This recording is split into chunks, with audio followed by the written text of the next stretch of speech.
오늘은 지난주에 공부하다 다 못한 마지막 부분을 하도록 하겠습니다. 우리 삼위일체 하나님에 대한 공부하면서 성부 하나님, 성자 하나님, 성령 하나님 공부하다가 성령 하나님의 뒷부분을 다 못 마쳤어요. 오늘 그 뒷부분을 우리 말씀을 좀 나누고 다 마칠 수 있도록 그렇게 하겠습니다.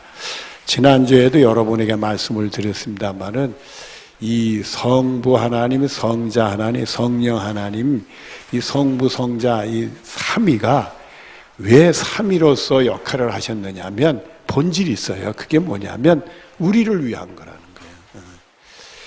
하나님이 성부 하나님이라는 소리 듣고 싶어 하지도 않는 거고, 성자 하나님이라는 소리 듣고 싶어 하는 것도 아니고, 성령 하나님 이 소리 듣고 싶어 하는 게 아니라 우리를 위해서 세 분으로 나타나서 우리의 구원을 돌보시고 우리를 정말 천국 보내주시는 은혜를 주시려고 그렇게 애쓰셨다는 얘기. 그러니까 여러분들이 이 하나님에 대한 거고 성부 하나, 성자, 성령 하나님 생각할 때 항상 누구를 위한 분들이다? 우리를 위한 분들이다. 우리를 위한 분들이다. 그걸 여러분들이 명심하시고 이 하나님의 말씀을 잘 새겨서 여러분들의 은혜가 충만한 믿음 생활하는 복이 있기를 바랍니다. 자, 오늘은 성경 구절 3개를 공부를 하게 되는데요. 성령 하나님의 뒷부분 고린도전서 12장 7절부터 11절까지의 성령의 은사에 대한 말씀을 하고요. 또 갈라디아서 5장 22절부터 25절에 성령의 열매에 대한 말씀을 공부하고요. 그 다음에 로마서 8장 9절로 마무리가 되어지게 됩니다. 여러분들은 주로 많이 나누게 되는 것은 고린도전서 12장 7절부터 11절에 나오는 성령의 은사에 대한 말씀을 주로 많이 나누게 될 겁니다. 자, 우리 고린도전서 12장 7절부터 우리 말씀을 같이 보도록 하겠습니다. 시작. 각 사람에게 성령을 나타내심은 뭐하게 하려 하심이라? 누구를 위해서요?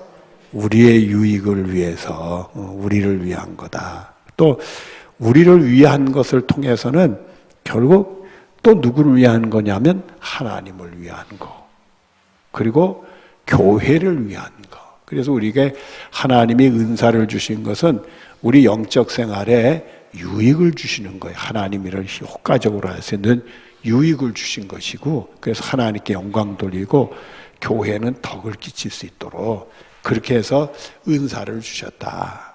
그래서 우리들이 이건 성령의 은사 몇 가지만 나누지만은 보통 성경에 나오는 성령의 은사는 24가지까지 봅니다. 로마서에도 나오고 에베소서에도 나오고, 그래서 이 고린도전서 12장에만 나오는 게 아니기 때문에 20몇 가지로 보는데, 그걸 좀 더 이렇게 광의적으로 확대를 하면은 하나님께 봉사할 수 있는, 섬길 수 있는, 교회를 섬길 수 있는 모든 기능을 하나님의 은사로 표현할 수 있대. 나는 다른 건 못해.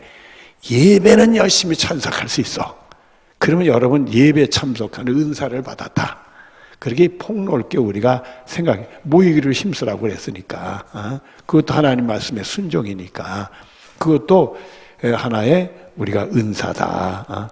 그렇게 생각할 수 있습니다. 그러니까 모든 것을 하나님을 섬기는 일들, 교회를 통해서 하나님께 헌신하고 섬기는 일, 모든 것들을 다 은사다. 그렇게 표현할 수가 있습니다. 그리고 은사라는 게 한 개만 주신 경우도 있고 여러 개 주신 것도 있고요. 또 다는 아닐 수도 있습니다. 그러니까 여러분들이 이 은사를 많든 적든 간에 그걸 통해서 내 믿음 생활의 유익을 가지고 하나님께 영광 돌리고 교회에게 덕을 끼친다면 그건 승리하는 거예요. 은사가 많은 게 중요한 게 아니라 그걸 효과적으로 사용해서 하나님 기쁘시게 하고 하나님 뜻대로 하는 게 그게 축복이다.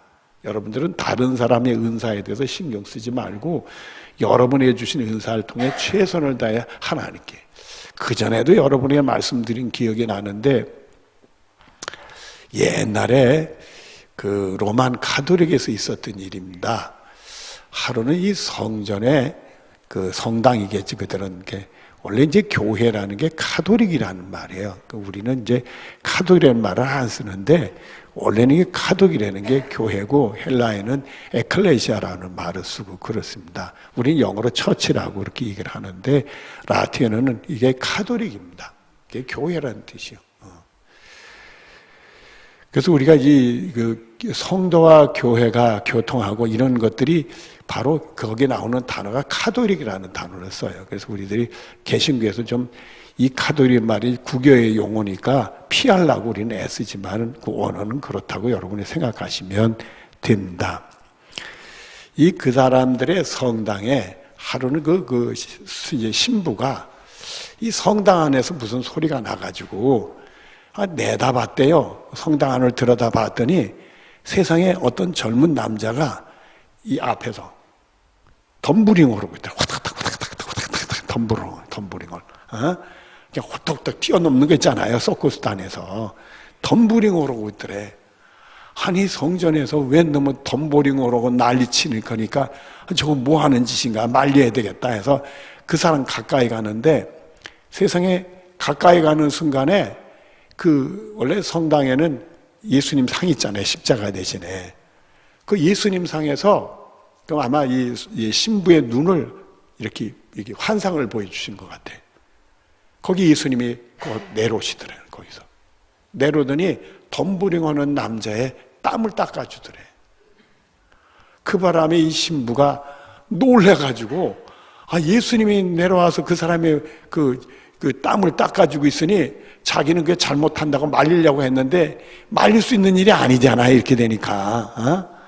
그러니까 나중에 그 사람 만나서 얘기하니까 이 사람이 은혜를 받고 정말 하나님께 드리고 싶은데 모든 거 드리고 싶은데 자기가 드릴 게 없더라는 거예요. 근데 자기는 서커스단에서 덤브링을 하는 사람이래.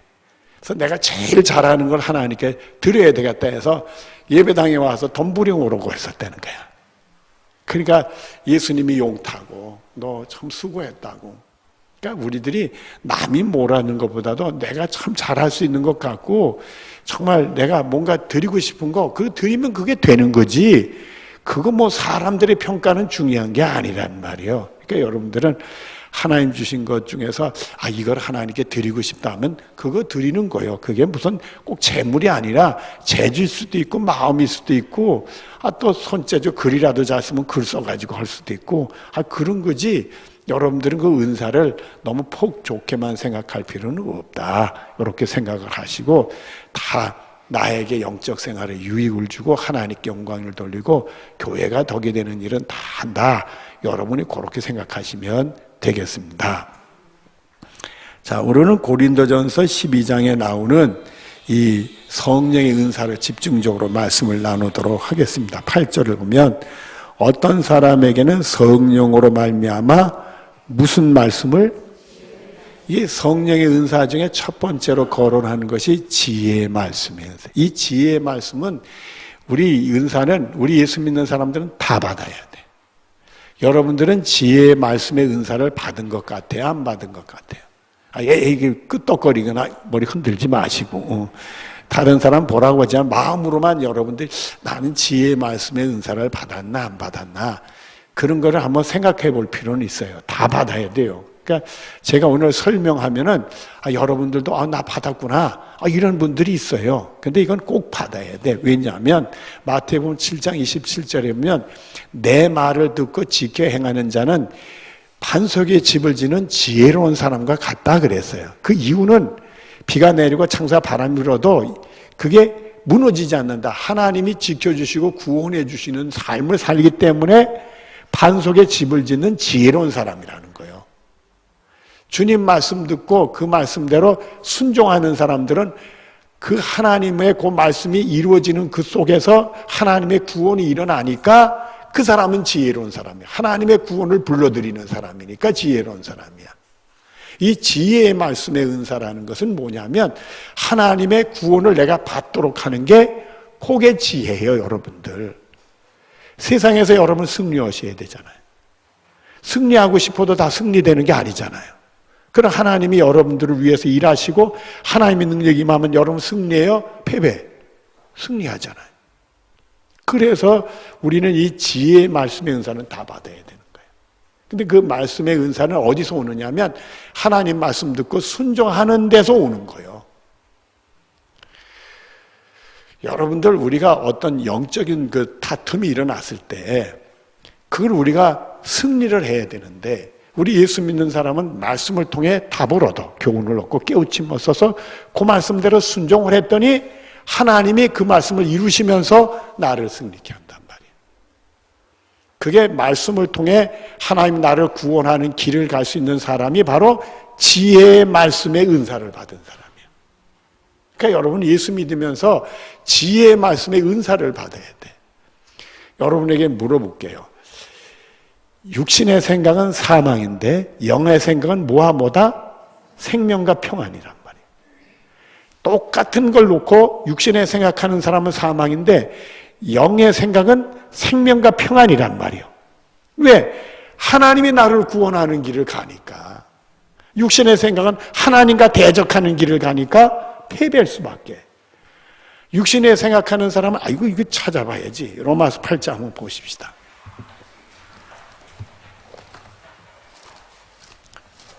이 지혜의 말씀 은사 가지고 길게 하면 오늘 하루 다 종쳐.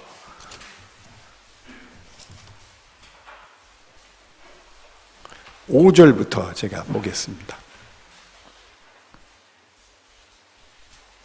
8절까지 볼게요. 육신을 따르는 자는 육신의 일을, 영을 따르는 자는 무슨 일을 생각하나니?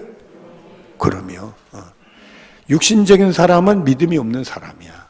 그러니까 육신적으로 생각하고 육신의 일들을 하지. 그러나 영을 따르는 사람은 하나님이 나를 구원하는 길을 가고 싶어 해. 하나님이 나를 구원하는 방법을 찾아 하려고 그래. 근데 놀라웠게도 갈라디아서에 보면 육신에 생각하는 사람과 영에 생각하는 사람을 구별해 놨어. 그래서 육신에 생각하는 사람이 이렇게 살고 영을 생각하는 사람이 이렇게 산다, 이렇게 구별을 해놨어.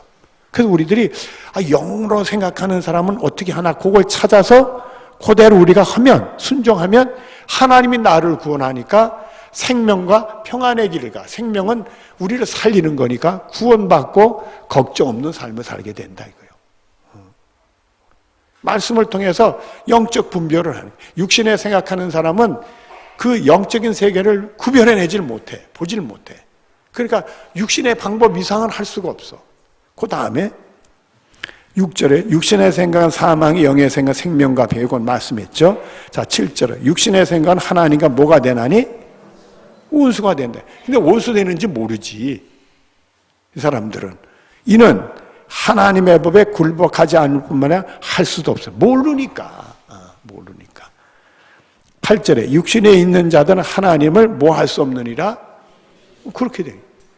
그러나 우리는 영의 사람이니까 말씀대로 순종해서 하나님을 기쁘시게 하는 길을 가려고 한단 말이에요. 그러면 하나님이 우리에서 구원해 주신다 이거예요. 그래서 내 말, 하나님 말씀이죠. 예수님 말, 하나님 말씀을 듣고 행하는 사람은 그 집을 반석에 집을 짓는 지혜로운 사람 같대. 왜? 비라는 재앙이 오고 창수가 터지고 바람이 불어도 무너지지 않는다 이거예요. 그러나 내 말을 듣고 지켜 행하지 아니하는 사람, 모래에 집을 짓는 어리석은 사람 같다. 비가 내고 창수가 나가도 그 무너짐이 심하니라. 하나님이 우리를 보호하고 우리를 세워주시고 나를 건져주시고 구원해 주시는 길을 못 가고 하나님으로부터 원수된 길을 가니까 하나님의 치심을 받으니까 완전히 망하는 거지. 그러니까 이 영에 생각하는 사람들은 말씀을 통해서 하나님 교훈 주면 그걸 붙들고 그 말씀대로 순종하려고 하는 거예요. 그러니까 여러분들이 삶의 위기가 오면 삶에 여러분이 기도하면서 성령님께 도움을 요청하면서 말씀을 통해 나에게 주시는 말씀을 찾으셔야 된단 말이에요. 그러면 성령의 감동 주실 때 여러분이 주시는 말씀들이, 은혜 받는 말씀들이 와요. 그러면 그 말씀은 야, 이 말씀대로 하면 틀림이 없다. 틀림이 없다. 저한테도 그런 은혜를 주셨는데 그냥 뭐 여러분들 앞에 뭐 이따금씩 얘기했던 거니까 얘기를 할게요. 주일 날 때는 잘 안 했는데 할 때 할게요. 무슨 일이 있었느냐 하면 우리 교회 이 재산을 기증하시는 이육성 권사님이 돌아가셨어요. 건물은 천마산 기도원으로 돼 있어서 계룡장로계로 이렇게 바꾸는 건 어려움이 없었어. 그러나 이 밑에 있는 땅은 개인 소유로 돼 있었어. 현광수 목사님은 하나님께 바쳐야 된다는 말씀했지만은 바치지 못하고 돌아가셨어. 그래서 그 현광수 목사님 재산은 이옥순 권사님과 자녀들에게 분배가 돼버렸어. 상속이 됐다 이거요. 상속이 됐으니데 이옥순 권사님은 그 남편의 뜻을 따라서 이 증여를 하고 싶어 하는데 증여한다는 마음 갖고 한다는 얘기도 했지만은 못하고 그냥 돌아가셨어. 그러면 그 재산은 누구에게 돌아가요? 자녀들에게 상속이 돼. 그러니까 우리 교회에다 기증한다라는 문서는 하나 있었지만은 그 외에는 교회로 온다는 게 하나도 없는 거예요. 법적으로는 우리 교회로 올 수가 없어. 근데 하나님이 창세기 13장인가의 말씀을 통해 저한테 은혜를 주셨어. 거기서 무슨 은혜를 주신다냐면 남의 땅이지만 땅 가지고 싸우는 두 사람이 있었어. 아브라함하고 롯. 그 종들이 많고 양떼가 많아서 좁은 땅에서 서로 그 종들이 목자들이 싸움이 벌어졌어. 그러니까 아브라함이 조카 롯을 불러서 야 우리끼리 싸워서 되겠냐? 네가 우하면 내가 자하고 내가 자하면 내가 우한다. 먼저 선택을 해라. 그래서 롯은 기름진 요단강변 쪽으로 선택을 했어. 근데 그 땅은 소돔과 고모라 성이 멸망하기 전인데 무슨 땅이요? 망하는 땅이었지. 영적으로 눈이 어둡고 좋은 걸 육신적으로 생각해서 거기 가면 나한테 유익이 있을 거라고 육신적인 생각을 했는데 그게 뭐 하는 거예요? 망하는 것이었잖아. 육신적인 생각은 사망이요. 근데 아브라함은 하나님 뜻을 따라 영적인 생각을 했어. 양보를 했어. 자기는 좋은 땅을 잃었어. 그러나 그 다음이 중요해. 그 다음이 너 있는 땅에 높은 데 올라가서 동서남북을 다 봐라.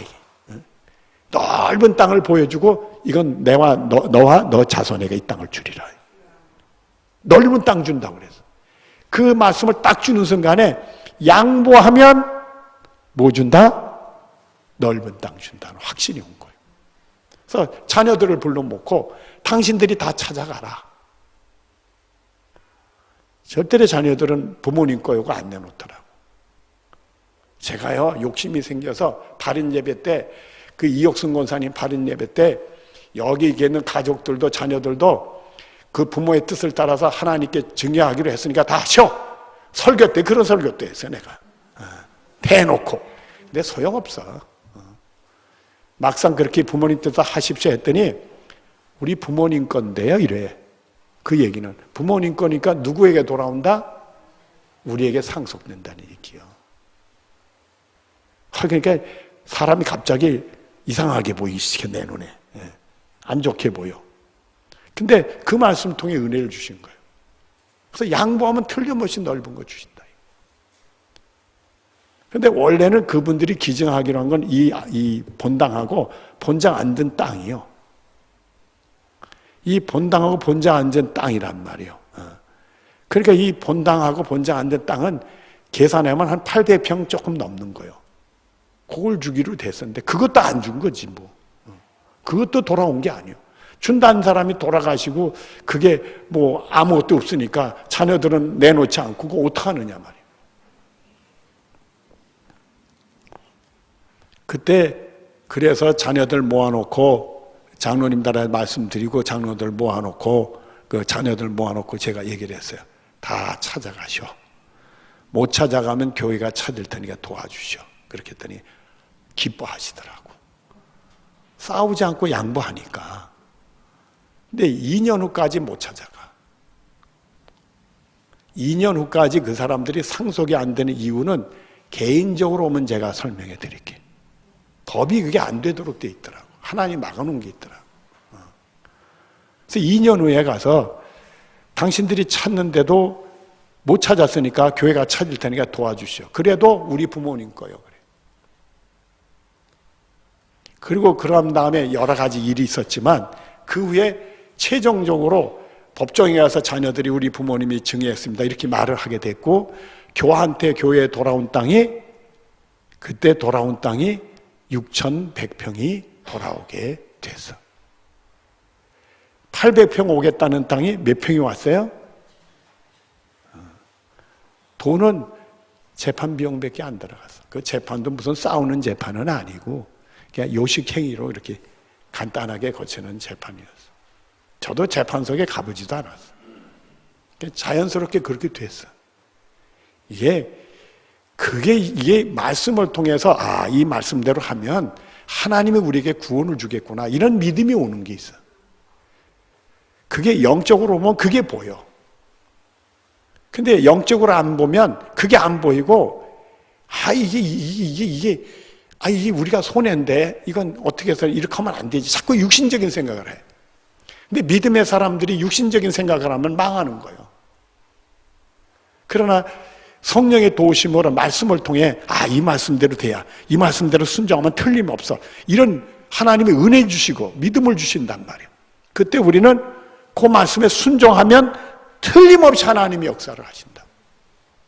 생명과 평안의 축복을 주신다. 그런 게 바로 성령의 감동 속에서 말씀을 통해 그런 지혜를 얻고 하나님 나를 구원하는 지혜를 얻는 거, 이게 지혜의 말씀의 은사예요, 여러분. 우리 예수 믿는 사람들이 이건 다 받아야 되는 문제예요. 여러분이 살아가면서 위기가 있어요, 없어? 어려운 일 있어요, 없어? 환난 있어요, 없어? 그때 말씀을 통해 하나님이 어떻게 하라는 답을 얻고 그 말씀에 순종하면 하나님의 구원이 나타난단 말이에요. 그래서 내 말을 듣고 지켜 행하는 사람은 반석에 집을 짓는 지혜로운 사람과 같다, 이렇게 되는 거예요. 여러분에게도 이 지혜의 말씀의 은사가 임해서 축복으로 하나님의 구원을 경험 승리가 있어지는 복이 있어지기를 바랍니다. 그 다음에 두 번째, 어떤 사람에게는 같은 성령으로 지식의 말씀의 은사가 있어. 특별히 이 목회자들은 지식의 말씀의 은사를 받아야 돼. 설교를 하면서 이 지식의 말씀의 은사를 받지 못하면 그냥 세상 얘기하고 재밌는 얘기하고 이렇게 돌아가는 얘기하고 성경 얘기보다는 본문을 읽어놓고 딴소리하고 그래. 그러면 안 되는 거예요. 성경을 통해 하나님의 바른 진리를 바르게 선포하는 게 중요한 거예요. 진리를 그대로, 하나님 말씀대로 그대로. 이 설교자가 조심해야 되는 게 말씀을 가지고 내가 그걸 인간의 내 말로 하면 안 되는 거예요. 하나님 말씀은 하나님 말씀으로 전달해야 되지 사람의 말로 전하면 안 돼. 말씀을 볼 때 사람이 내가 생각하고는 선지식, 먼저 알고 있는 지식을 가지고 보아. 또 하나님 말씀 볼 때 내 감정을 가지고 말씀을 볼 때도 많아. 내 기분 따라서. 그 다음에 하나님 말씀 볼 때 내가 뭔가 이렇게 하고자 원하는 대로 내 이유에 따라 성경 말씀을 사용할 때도 있어. 이건 안 되는 거예요. 하나님 말씀 앞에서 나는 죽고 하나님이 나한테 주시는 그대로 성령의 감동 속에서 하나님이 이 말씀을 주신 그대로가 우리 안에 와서 꼽혀야 돼.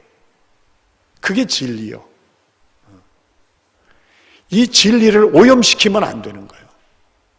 여러분들도 마찬가지예요. 말씀을 보거나 들을 때 진리를 오염하면 안 돼. 내 기분 때문에 말씀이 좋고 나쁘고, 내가 짧은 지식 때문에 말씀을 쪼개고 이렇게 하고, 이게 안 되고, 내 그 말씀을 내 편에 따라 내 이익대로 이용하고, 이단은 내 편의 이익대로 이용하는 게 말씀이, 이게 이단이요.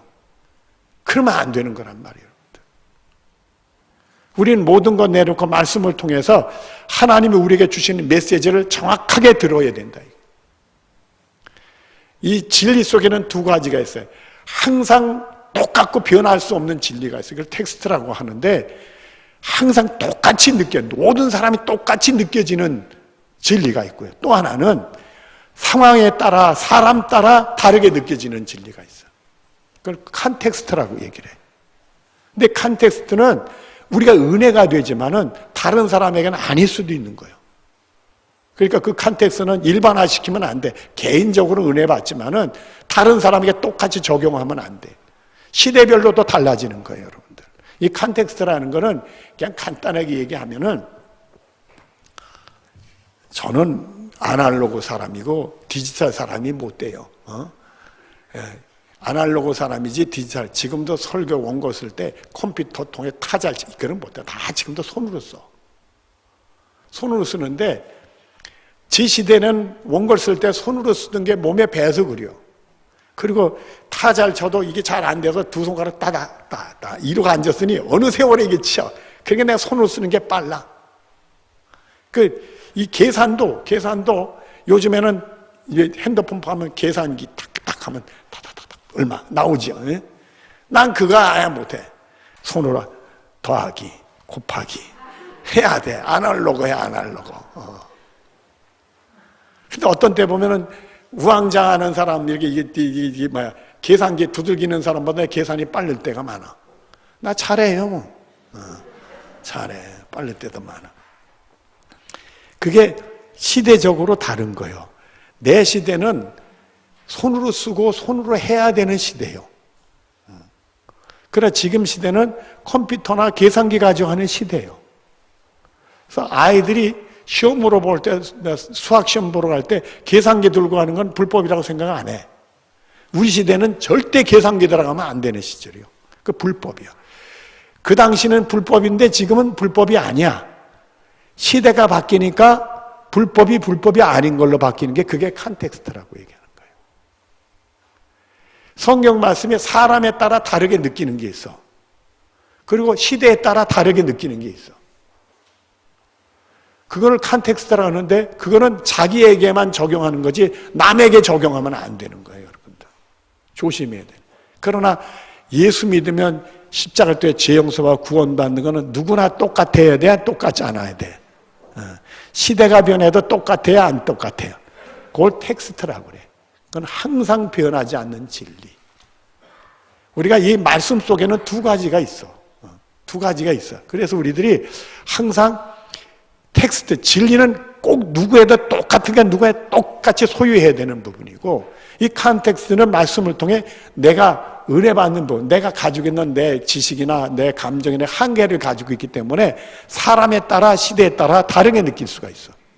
그러니까 그거는 나한테 은혜가 돼도 남한테 그러면 안 돼. 누가 얘기를 하는데 은혜 받아 간증하면 은혜롭다 하지만 나한테는 아닐 수도 있는 거예요.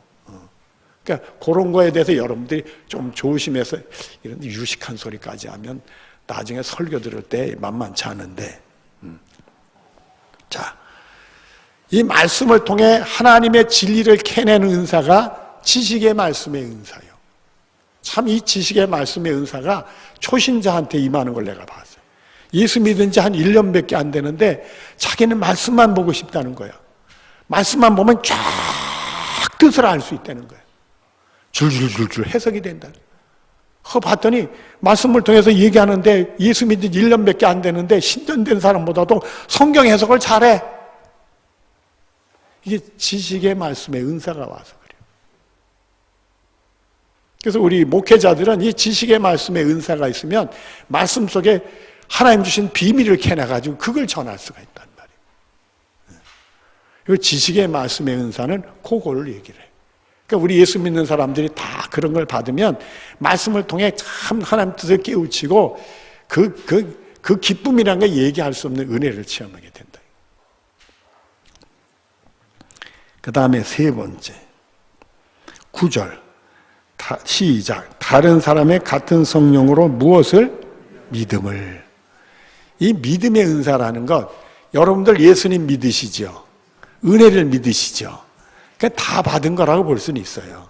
그러나 믿음의 은사를 더 깊이 보면 한 가지 예를 들어서 볼게요. 예수님이 무리를 걸어서 올 때 거기 배후에 제자들이 다 탔죠. 근데 예수님 바라보고 나도 걷게 해달라고 한 사람이 누구요? 베드로 하나야. 그래서 무리를 걸었어요, 안 걸었어?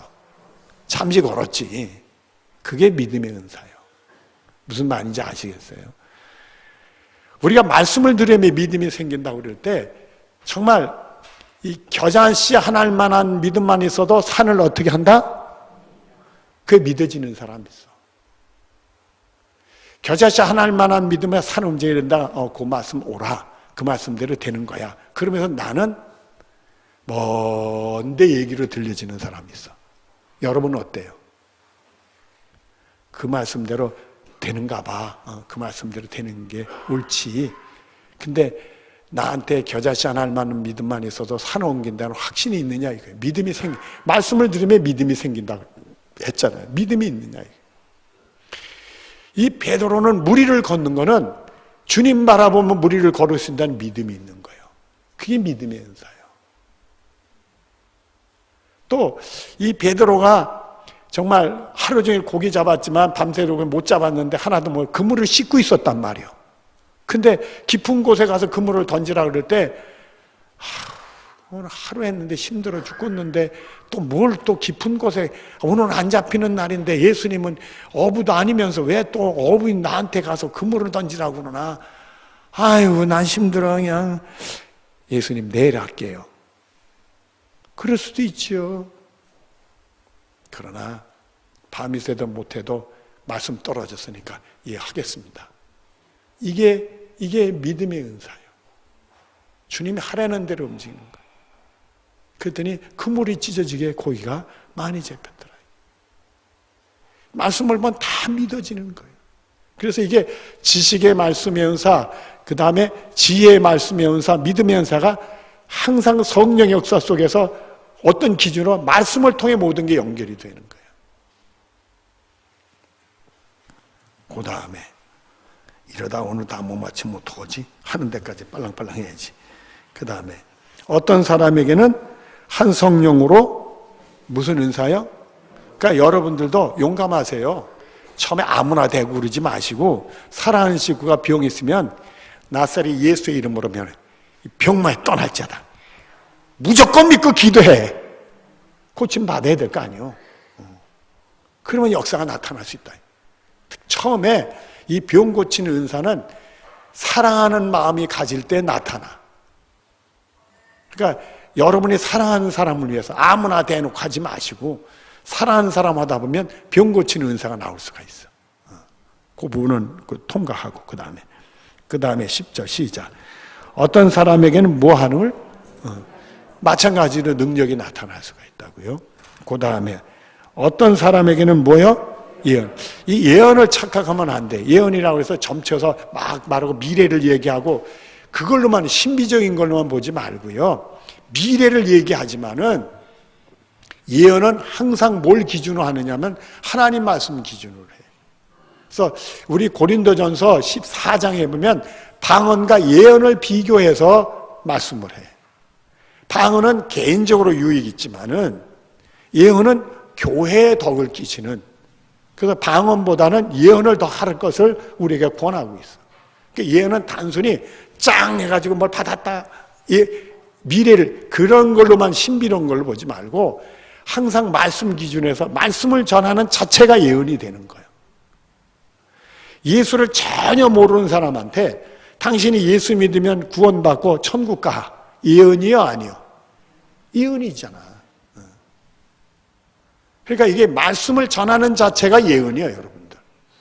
그래서 이 신비에만만 치우치지 말고 항상 말씀 기준으로 보면서 기도 생활 속에 또 신비로운 것도 경험하지만은 하나님 말씀 증거 자체가 예언이다.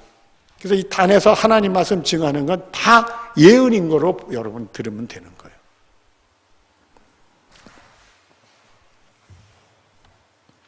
그 다음에 어떤 사람, 시작. 어떤 사람에게는 영들 분별함을, 우리가 연륜이 있으면 사람을 이렇게 볼 줄 안다 그러잖아요. 그건 아니에요, 이거는. 사람을 본다고 해도 다 보지는 못해. 다 보지 못해. 정확하지 않아. 그러나 하니 성령의 역사는 정확히 볼 수 있어. 그래서 기도 생활 많이 하시면 보여지는 경우가 있어요. 저 사람은 아니구나. 이게 어떤 연륜에서 오는 게 아니라 하나님의 은혜 속에 오는 게 있어요. 그런 부분을 얘기하고요. 그 다음에 영들 보면 다른 사람, 시작. 다른 사람의 각종 방언 말함을, 각종이라니까 방언은 여러 가지로 얘기를 해요. 근데 여러분들 이 방언의 은사는 정말 하나님의 은혜죠. 본인 기도 생활에 큰 유익이 있어. 근데 이 방언의 은사는 본인에겐 유익이 되지만 덕을 이룰 수 있어. 방언을 모르는 사람이든지 방언에 대해서 좀 이렇게 거부감 있는 사람들에게는 하나님의 영광을 가리고 상처를 줄 수가 있어. 그래서 이 방언은 지혜롭게 좀 해야 돼. 방언하는 거 좋은 거지만은 지혜롭게 해야 되는데, 한 가지 방법만 가르쳐요. 방언이라는 것은요, 소리 내서 이렇게 할 수도 있지만 속으로 소리 안 내고도 할 수 있어. 할 수가 있단 말이에요, 여러분들. 뭔 말인지 알겠죠?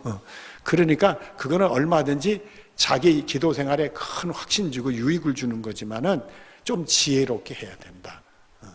그걸 나는 방언한다 너무 뽐내지 마시고, 그게 얼마나 큰 은혜인지 몰라요. 방언 받고 나면 그 기쁨이라는 게 말도 못하고 방언 받고 싶어하는 사람들 있잖아요. 그러니까 다 받는데 그거를 좀 지혜롭게 사용하시라 하는 말입니다. 그 다음에 어떤 사람에게는 시작, 어떤 사람은 방언을 통역함을 주시네. 저는 방언 통역함은 나한테는 없어. 어떤 사람은 통역도 하고 그러더라고요. 봤는데 저는 그건 없어. 자, 그 다음에 11절 시작. 이 모두는 같은 한 성령의 행사 그 뜻대로 각 사람에 나눠주. 그러니까 주님은 꼭 주시는 거예요. 다 주실 수도 있고 일부를 주실 수도 있고 하나를 주실 수도 있고 요거 이외에도 주실 수 있고, 교회 직함으로 오면 에베소서에 보면 목사, 교사도 선지자도 사도도 다 은사로 얘기를 해. 그러니까 저는 목사의 은사를 받은 거고, 또 여러분들은 전도하면 전도의 은사를 받는 거고, 그런 게 있는 거예요, 여러분들. 그렇게 여러분 생각하시면 되겠습니다. 자, 갈라디아서 5장 22절부터 25절 우리 같이 봅니다. 시작. 오직 성령의 열매는 사랑과 희락과 합분과 오래 참과 자비 양성과 충성과 온유와 절제니 이 같은 것을 금지할 법이 없느니라. 수도. 성령이 역사하면 열매가 맺히는데 금지가 안 된다는 얘기는 뭐냐면, 이 성령의 이 열매는 어디서 나타나느냐면 은혜 받고 말씀에 순종할 때 나타나. 그러니까 자연스럽게 나타나니까 금지가 안 돼. 또 내가 예수님 닮고 싶어지면 예수님 따라가면 자연스럽게 나타나. 그러니까 금지가 되는 게 아니에요. 이거는 자연스럽게 다 나타나. 그러니까 이걸 우리는 뭐라고 했냐면 우리의 인격이 변화가 되는 거예요. 예수님 닮는 인격으로 변화돼요. 여러분이 말씀을 받고 은혜 받고 말씀에 순종하면 여러분의 인격이 변해요. 그러니까 예수 믿고 인격이 변화되지 않으면 그건 가짜지. 성령의 열매가 없는 거지. 우리 예수 믿으면 삶의 변화가 일어나야 돼. 저는 지금 생각하면 말입니다. 집안이 가난하고 그래도 저 혼자니까 아주 귀하게 했어요. 할머니가 어느 정도면 그냥 이불 속에다가 그냥 나를 위해서 이렇게 쫙 해가지고 그냥 제일 좋은 밥그릇에다 담아가지고 그냥 이불 속에 따끈따끈해서 주고 말이에요. 계란찌개도 하면, 제가 계란찌개 우리 집 가난해 계란찌개 최고의 반찬인데 하면은 본인은 안 먹고 나한테 이렇게 딱 해가지고 한 토막 주시고, 그러면서 그거 나만 냠냠 먹고 천하의 무적으로 살았는데 예수 믿고 나니까 그게 아니더라고. 나밖에 모르는 삶은 아니더라고. 그게 고쳐지더라고. 너 100점이라고 할 수는 없지만 그 부분이 대부분 고쳐졌어. 그러니까 성령의 역사니까 그 못된 버릇들이 다 고쳐져. 나만 아는 버릇이 다 고쳐지더라. 외아들이 가지고 있는 버릇이 고쳐지더라. 아나무인이었던 게 고쳐지더라. 그러니까 여러분들이 성령의 도우심 받고 하나님 말씀에 순종하고 예수님 닮고 싶으면 자연스럽게 여러분의 인격이 변화되면서 성령의 열매가 맺어지도록 되어지는 거예요. 그래서 금지할 법이 없다. 그리고 그 다음이 중요해. 24절 시작. 그리스도 예수의 사람은 육체와 함께 그 정욕과 탐심을 십자가에 못 박았느니라. 육체와 함께 정욕 탐심은 육신적인 거예요. 그러면 육신적인 생각은 사망이잖아요. 예수 믿어도 이렇게 하면 변화가 안 일어나. 자기 욕심대로 살고 싶으면. 그러나 이걸 십자가의 못을 박으면 성령의 감동 속에서 변화가 일어나. 그러니까 여러분들이 욕심이 미혹되면 그게 죄를 낳고 장성하면 사망이 이른다고 그러잖아요. 그러니까 욕심이 십자가의 못을 박아야 돼. 그래야 우리 인격이 변화가 돼. 그리고 그 다음은 25절 만일 우리가 성령의 삶을 또한 성령을 행할지니 성령 충만한 역사가 여러분이 있어지기를 바랍니다. 그리고 로마서 8장 9절 같이 봅니다. 시작. 만일 너희 속에 하나님의 영이 거하시면 너희가 육신에 있지 아니하고 영에 있나니 누구든지 그리스도의 영이 없으면 그리스도의 사람이 아니니라. 여러분, 성령의 역사가 있어야 됩니다. 은사가 나타나고 열매가 나타나야 그게 진정한 그리스도인입니다. 그 역사가 오면 껍질만 예수 믿는 사람이지 내용은 예수 믿는 사람이 아니옵시다. 여러분들이 기도해서 성령님을 요청하고 성령 채용하고 승리의 믿음 생활하는 복이 여러분이 있어지기를 바랍니다. 기도하겠습니다. 사랑이 많으신 하나님 감사합니다. 사랑하는 성도들, 성령님 오시면 사양치 않고 받아들이고 성령 충만해서 승리 믿음 생활하는 복으로 하시고 하나님께 영광이요 본인들에게 정말 풍성한 믿음 생활할 수 있도록 역사하여 주시옵소서. 예수님의 이름으로 기도드리옵나이다. 아멘.